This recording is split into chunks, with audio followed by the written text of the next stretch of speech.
4 দাগের অঙ্কটি। একটি চতুর্ভুজ ABCD আঁকি যার BC 6 semi, AB 4 semi, CD 3 semi এবং B কোণ 60 ডিগ্রি ও C কোণ 55 ডিগ্রি। এই ABCD চতুর্ভুজের সমান ক্ষেত্রফল বিশিষ্ট একটি ত্রিভুজ অঙ্কন করি যার একটি বাহু AB এবং অপর একটি বাহু BC বাহু বরাবর থাকবে। তাহলে ABCD চতুর্ভুজের সমান ক্ষেত্রফল বিশিষ্ট একটি ত্রিভুজ অঙ্কন করব এবং যার একটি বাহু যেন BC হয় এবং অপর বাহু BC বাহু বরাবর থাকে। প্রথমে ABCD চতুর্ভুজটি এঁকে নেব, যে বাহুগুলোর দৈর্ঘ্য দেওয়া রয়েছে এবং যে কোণগুলির দৈর্ঘ্য পরিমাপ দেওয়া রয়েছে সেগুলোকে নিয়ে। ABCD চতুর্ভুজ অঙ্কনের জন্য BC বাহুর দৈর্ঘ্য যেটা 6 সেমি আছে সেটা এঁকে নিয়েছি। AB 4 semi, CD 3 semi. তাহলে ABCD যে চতুর্ভুজটি, সেই চতুর্ভুজের AB বাহুর দৈর্ঘ্য বলেছে 4 সেমি, BC বাহুর দৈর্ঘ্য বলেছে 6 সেমি এবং CD যে বাহুর দৈর্ঘ্য 3 সেমি। আর কি বলেছে, P কোণ যেটা ABC 60 ডিগ্রি এবং C কোণ যেটা সেটা হলো 55 ডিগ্রি। তাহলে এই কন্ডিশনগুলোকে নিয়ে আমি একটি চতুর্ভুজ অঙ্কন করি। আগে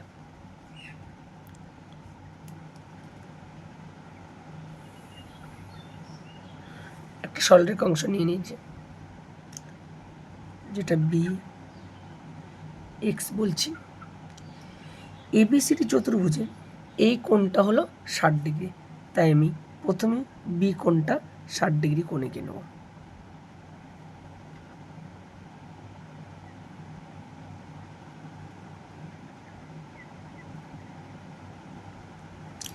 ষাট ডিগ্রি কোণ আঁকলাম।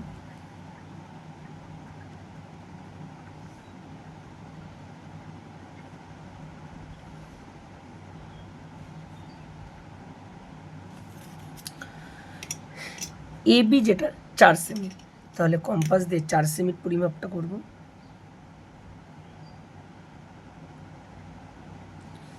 B বিন্দুতে বসিয়ে কাটলাম, এটা পেলাম A। BC 6 সেমি, 6 সেমি বাহুর মাপটা নেব, নিয়ে B বিন্দুতে বসিয়ে 6 সেমি কাটা হলো। এবার C যে কোণটা আছে 55 ডিগ্রি, চাঁদার সাহায্যে আমি 55 ডিগ্রি কোণটা এখন এঁকে নেব। 55 ডিগ্রি কোণ আঁকার জন্য চাঁদা নিয়ে এদিক দিয়ে আমি 0, 10, 20, 30, 40, 50, 60 এর মাঝখানে যেটা হবে সেটা হলো 55।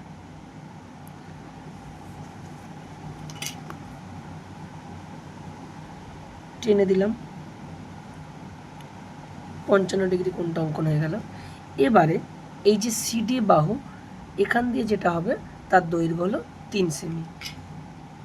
3 সেমি দৈর্ঘ্য সরলরেখা অংশটা নেব CD। C বিন্দুতে বসিয়ে CD মাপটা কেটে নিলাম,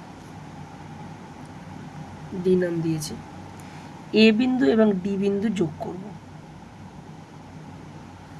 AD যোগ করার পরে ABCD আমাদের চতুর্ভুজটি অঙ্কন হয়ে গেল, যার AB বাহুর দৈর্ঘ্য হলো 4 সেমি, BC হলো 6 সেমি, B যে কোণ তার পরিমাপ হলো 60 ডিগ্রি এবং C কোণটা হলো 55 ডিগ্রি। এই চতুর্ভুজের সমান ক্ষেত্রফল বিশিষ্ট একটি ত্রিভুজ অঙ্কন করব। AC কর্ণকে যুক্ত করব, AC কর্ণ যুক্ত করলাম। AC কর্ণের দৈর্ঘ্যটা নেব,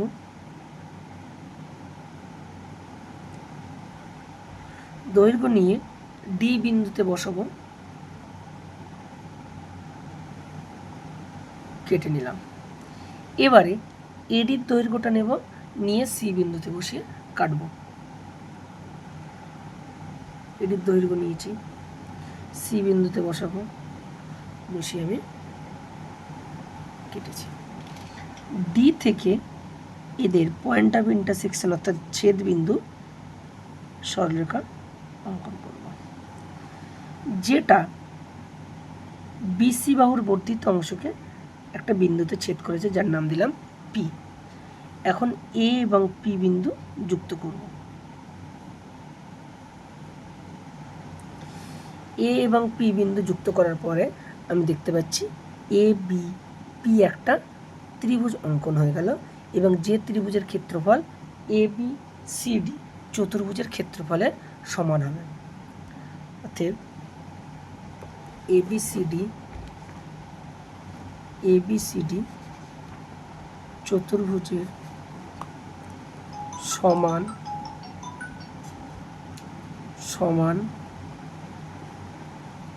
ক্ষেত্রফল বিশিষ্ট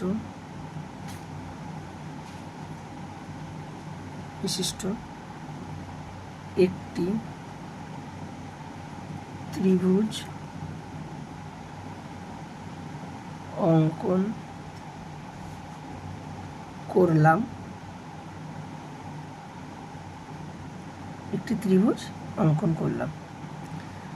এখন 4 দাগের প্রশ্নটা কি ছিল যে আমার এবিসিডি চতুর্ভুজের সমান ক্ষেত্রফল বিশিষ্ট যে ত্রিভুজটি অঙ্কন করব তার একটি বাহু এবি হবে এবং অপর বাহু বিসি বাহু বরাবর থাকবে। দেখো যে এবিপি যে ত্রিভুজটি হয়েছে তার একটা বাহু এবি হচ্ছে আর অপর একটা বাহু বিসি বাহু বরাবর আছে বিপি। ত্রিভুজ অঙ্কন করলাম যার একটি বাহু এবি এবং অপর বাহু বিসি বাহু বরাবর। আচ্ছা, ত্রিভুজটার নাম দিয়ে দিলে একটু ভালো হয়। এ বি পি অঙ্কন করলাম। কোশ্চেন নম্বর 5 সেমি বাহু বিশিষ্ট একটি বর্গক্ষেত্র অঙ্কন করি। এই বর্গক্ষেত্রের সমান ক্ষেত্রফল বিশিষ্ট একটি সামান্তরিক অঙ্কন করি যার একটি কোণ 60 ডিগ্রি। আমরা এতক্ষণ বর্গক্ষেত্র বা চতুর্ভুজের সমান ক্ষেত্রফল বিশিষ্ট ত্রিভুজ অঙ্কন করছিলাম, কিন্তু এখানে বর্গক্ষেত্রের সমান ক্ষেত্রফল বিশিষ্ট সামান্তরিক অঙ্কন করতে হবে এবং যার একটি কোণ বলেছে 60 ডিগ্রি। তোমাদের 13 নম্বর চ্যাপ্টারে যে ছিল যে ত্রিভুজের সমান ক্ষেত্রফল বিশিষ্ট সামান্তরিক অঙ্কন করা, তাই আমরা এই বর্গক্ষেত্রটাকে প্রথমে সমান ক্ষেত্রফল বিশিষ্ট একটি ত্রিভুজ অঙ্কন করব এবং সেই ত্রিভুজ থেকেই সামান্তরিকটা অঙ্কন করব। চলো প্রথমে বর্গক্ষেত্রটা এঁকে নিই। বর্গক্ষেত্রের প্রতিটি বাহুর দৈর্ঘ্য 5 সেমি বলেছে, তাই 5 সেমি একটা সরলরেখা অংশ টেনে নিলাম। এরপরে যে কোনো দৈর্ঘ্যের আমরা একটা সরলরেখা অংশ টেনে নেব, নাম দিলাম বি এক্স। যেহেতু বর্গক্ষেত্র মানে এর প্রতিটি বাহুর দৈর্ঘ্য সমান হবে, 6 সেমি করে 4টি বাহুর দৈর্ঘ্য 6 সেমি করে হবে এবং বর্গক্ষেত্রের কোণগুলো হয় 90 ডিগ্রি। তাই বি বিন্দুতে আমি একটি 90 ডিগ্রি বা সমকোণ অঙ্কন করব।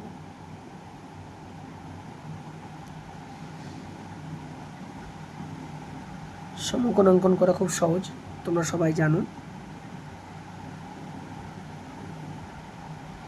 নিলাম এইভাবে কেটে দিলাম, যুক্ত করলে যেটা হলো 90 ডিগ্রি।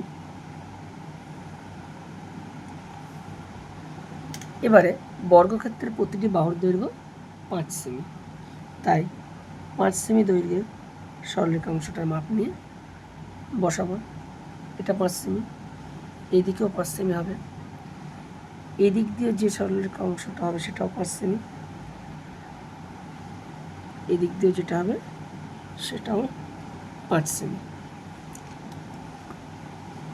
বিন্দুগুলোকে যোগ করব, ছেদ বিন্দুগুলো যোগ করলে একটি বর্গক্ষেত্র পাওয়া যাবে যার নাম দেব আমি A B C D. A B C D এই বর্গক্ষেত্রের সমান ক্ষেত্রফল বিশিষ্ট একটি ত্রিভুজ অঙ্কন করব। এই বাহুটাকে আমি বাড়িয়ে দিয়ে রাখি, এটা এরই সমান্তরাল সরলরেখা। প্রথমে আমি এসি কর্ণটাকে ত্রিভুজ অঙ্কনের জন্য এসি কর্ণটা যুক্ত করলাম। এসি কর্ণ মাপটা নেব, নিয়ে ডি বিন্দুতে বসিয়ে এই সরলরেখা অংশটা কেটে নেব। আবার এডির মাপটা নেব, নিয়ে সি বিন্দুতে বসাবো, বসে কাটব। এখন আর এটা যুক্ত করলাম। আবার এ আর এই ছেদবিন্দু যদি যুক্ত করি তাহলে একটা ত্রিভুজ অঙ্কন হচ্ছে, যে ত্রিভুজটার নাম হলো ABP। এই ত্রিভুজের সমান ক্ষেত্রফল বিশিষ্ট আমরা একটি সামুদ্রিক অঙ্কন করলে প্রদত্ত প্রশ্নের উত্তর হয়ে যাবে। তাহলে আমি কি করলাম? আপাতত একটি বর্গক্ষেত্রের সমান ক্ষেত্রফল বিশিষ্ট ত্রিভুজ ABP অঙ্কন করেছি। এখন এই ত্রিভুজের সমান ক্ষেত্রফল বিশিষ্ট সামুদ্রিকটি অঙ্কন করব। তো ত্রিভুজের সমান ক্ষেত্রফল বিশিষ্ট সামুদ্রিক অঙ্কন করার জন্য যে ভূমি যেটা তাকে সমদ্বিখণ্ডিত করতে হলো। এখন দেখো সি হলো বিপি বাহুর মধ্যবিন্দু। কেন? যেহেতু এটা বর্গক্ষেত্র, তাই এই দৈর্ঘ্যটা যা, এই দৈর্ঘ্যটা তাই আমরা এখান থেকে যেটা কেটেছি কার মাপ নিয়ে? এটার মাপ নিয়ে। তাহলে এটার এটা সমান, মানে এই দৈর্ঘ্যটা যেটা এখানে মাপ নিলাম সেটা অ্যাকচুয়ালি এই দৈর্ঘ্য। তাহলে এদের মিড পয়েন্ট হলো সি। এবং এই বিন্দু দিয়ে দেখো এটা হলো সমান্তরাল সরলরেখা। তাহলে সি মিড পয়েন্টে আমি যদি 60 ডিগ্রি একটা কোণ অঙ্কন করি, সেটা সামান্তরিকের একটা কোণ হবে।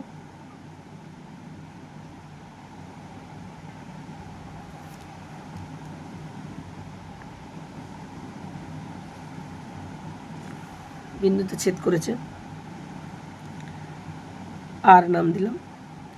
এখন সামান্তরিকের এই যে কোণটা সেটা হলো 60 ডিগ্রি। সামান্তরিকের সিপি একটা বাহু এবং সিআর একটা বাহু।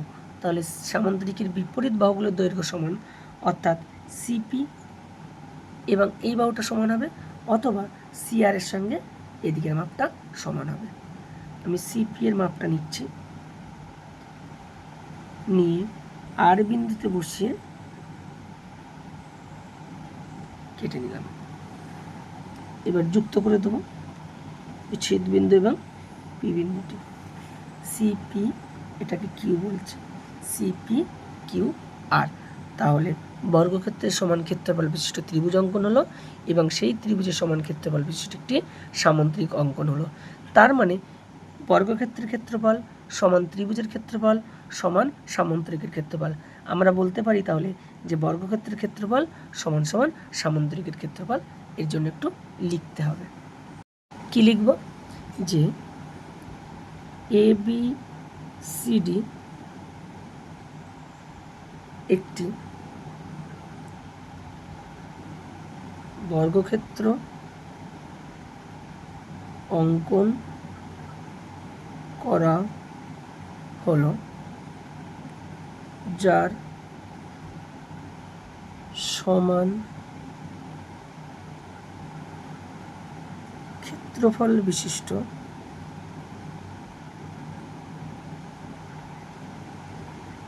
ABP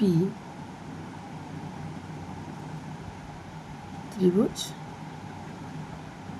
অঙ্কন করলাম। এবং ত্রিভুজের সমান ক্ষেত্রফল বিশিষ্ট CPQR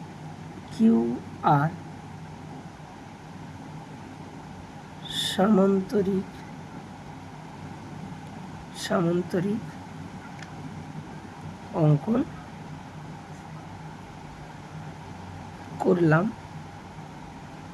যার এই কোণটা অর্থাৎ RCP সমান 60 ডিগ্রি।